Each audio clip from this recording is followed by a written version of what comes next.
Assalamualaikum warahmatullahi wabarakatuh. Kami dari kelompok 5 Telaah Prosa Indonesia akan mempresentasikan mengenai teori-teori sosiologi sastra. Menurut Wellek dan Weren, sosiologi pengarang memasalahkan status sosial, ideologi sosial, dan lain-lain yang menyangkut pengarang sebagai penghasil sastra. Sosiologi karya sastra memasalahkan karya sastra itu sendiri, mengkaji apa yang tersirat dalam karya sastra dan apa yang menjadi tujuannya.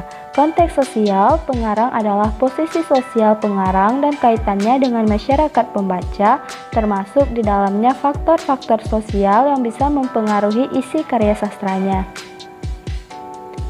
Ideologi sosial pengarang, ideologi memiliki pengertian sebagai himpunan dari nilai, ide, norma, kepercayaan, dan keyakinan yang dimiliki oleh seseorang atau sekelompok orang yang menjadi dasar dalam menentukan sikap terhadap kejadian atau problem yang mereka hadapi. Sosiologi pengarang dapat dimaknai sebagai salah satu kajian sosiologi sastra yang memfokuskan perhatian pada pengarang sebagai pencipta karya sastra. Dalam sosiologi pengarang, pengarang sebagai pencipta karya sastra dianggap merupakan makhluk sosial yang keberadaannya terikat oleh status sosialnya dalam masyarakat, ideologi yang dianutnya, posisinya dalam masyarakat, juga hubungannya dengan pembaca. Dari yang dikemukakan oleh Wellek dan Weren serta Watt di atas, maka wilayah yang menjadi kajian sosiologi pengarang antara lain: yang pertama, status sosial pengarang; yang kedua, ideologi sosial pengarang; dan yang ketiga, latar belakang sosial budaya pengarang; keempat, posisi sosial pengarang dalam masyarakat; kelima, masyarakat pembaca yang dituju; yang keenam, mata pencarian sastrawan; dan yang terakhir, profesionalisme dalam kepengarangan.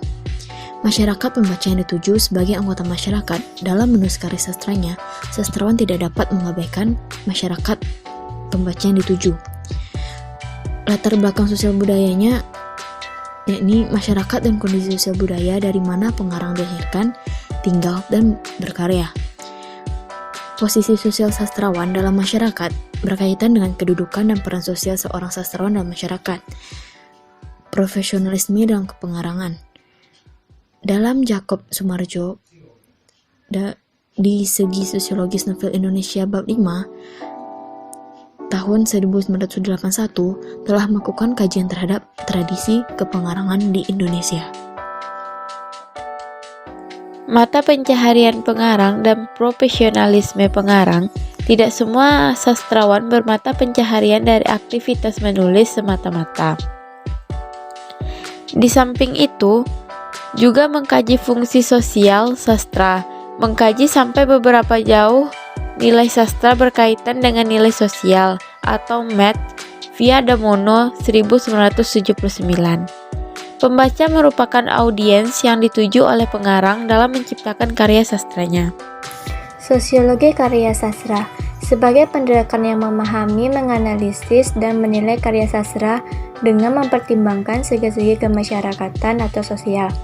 Maka dalam perspektif sosiologi sastra, karya sastra yang tidak lagi dipandang sebagai sesuatu yang otonom, sebagai pandangan strukturalisme, keberadaan karya sastra dengan demikian selalu harus dipahami. Sosiologi pembaca.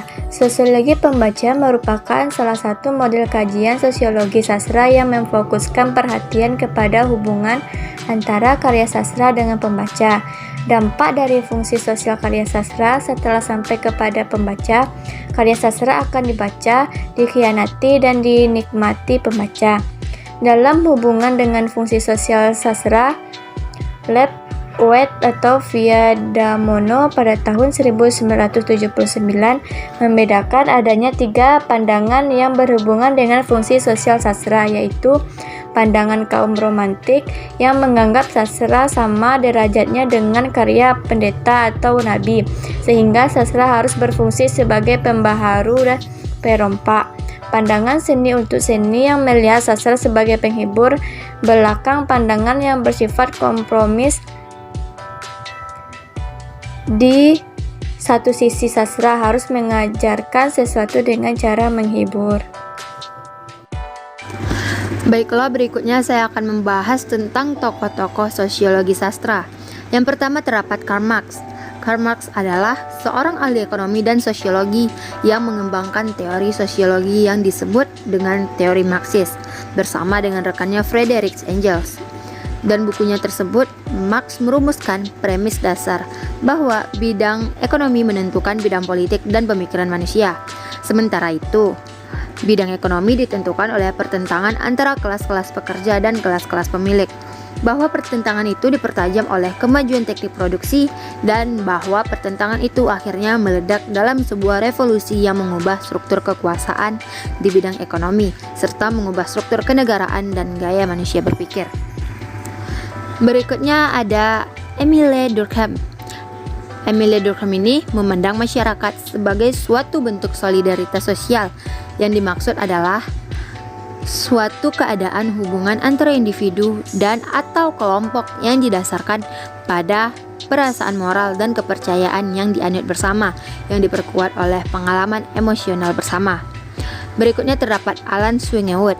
Menurutnya, karya sastra merupakan penghubung antara karakter imajiner dalam sebuah novel. Terdapat suatu keadaan yang diciptakan oleh pengarangnya berdasarkan asal penciptanya.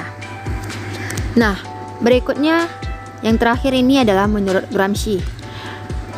Pada pembahasan sebelumnya telah dijelaskan bahwa Marxis menekankan bentuk represif dari negara dan masyarakat kelas dianggap sebagai suatu yang penting.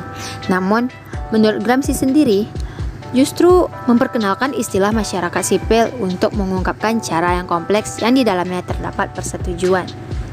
Baiklah, berikut yang dapat kami sampaikan dari hasil materi ke-12, yaitu tentang teori-teori sosiologi sastra. Sekian dari kami.